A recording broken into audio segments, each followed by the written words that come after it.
love the way the grain on the rosewood plays against the inlay. Each individual piece of inlay is put into the neck by hand. We carry the same motif with the shell inlay all the way down the fingerboard and onto the peg head where our logo is in mother of pearl.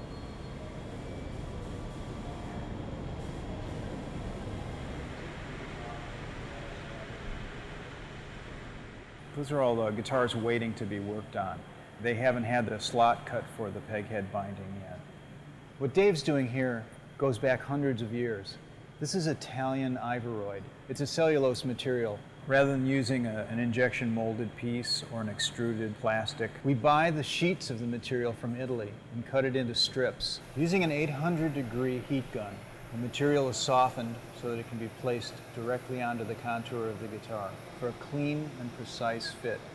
The way luthiers did it hundreds of years ago, cutting each individual piece by hand and then hand fitting them together. It's a craft that's been lost in modern guitar making.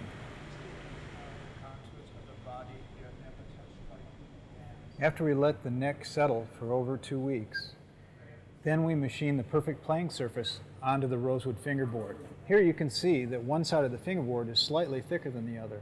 We've actually compensated for the natural twist that happens in any neck that you would build. If we didn't wait until the very last moment before we fretted it to put that playing surface on, that same twist would now be in your fretted surface and you'd have to get a fret job. Because we have a perfect playing surface, we just press the frets down until they're snug on the board. We've looked at a lot of different ways to insert the frets, including something that's done automatically. But when you come to the end of the day, nothing beats the human hand. Now, a machine can't tell if the grain is open, so it'll bury the fret. And if the grain is tight, it won't go down all the way, and you'll get a guitar that needs to have the frets honed. Now, I know a lot of builders boast about how great their fret jobs are, or how well they hone the frets smooth. But if you get the fingerboard exactly right and then fret it correctly, you don't need to touch the frets with anything. Just a quick brush just to clean them up, and away you go. One of our trademarks is the way we bring the edge of the binding over the end of the fret. It's just a little touch that we do, and the only way to really get it exactly right is to do it by hand. What he's got to do here is just use a file, a small knife, just to notch the binding out and then contour it right around the end of the fret. When the fingerboard will swell or shrink with the change of the season, it keeps the end of the fret from poking out of the side of the fingerboard.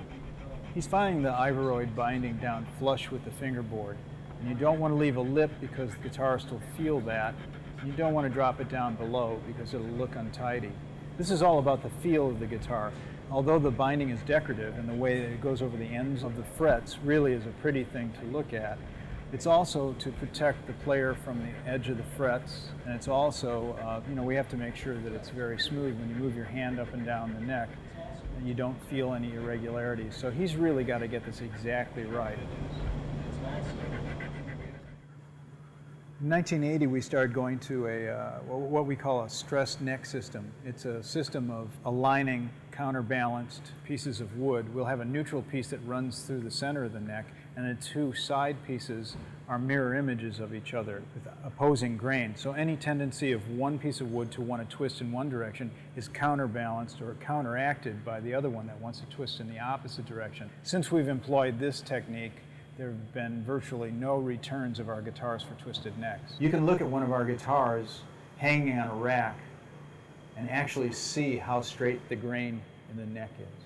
But one thing that most people aren't even aware of, even some of the best techs, don't realize that the straightness of the grain of the fingerboard can also affect the way the neck bends from side to side. And the way to avoid having any problem in this area is to pre-select the fingerboard wood for the straightness of grain, because it affects the way the guitar will move with humidity changes. The straightest grain is what's going to give you the most stable neck. We reject maybe 60% of the wood that comes in because it's not good enough. Once again, we're building an instrument that has an individual character so that you could recognize that guitar from across the room and know that it's your guitar and your guitar alone.